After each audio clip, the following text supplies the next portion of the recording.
A hammer is an amazing tool because there are so many things it can be used for, like hammering in nails, or hammering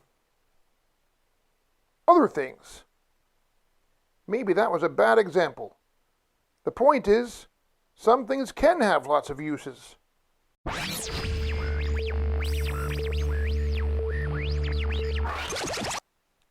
You should subscribe if you want to keep on seeing more content from me.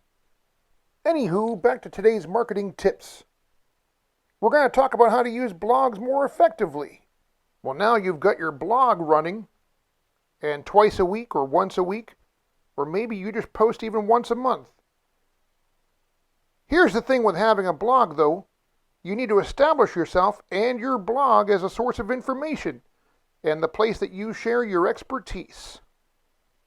This means finding other blogs out there and commenting on as many as you can.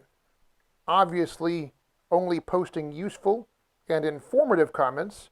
Having a blog is about building a brand, but also about making yourself more visible, establishing yourself as an expert even more.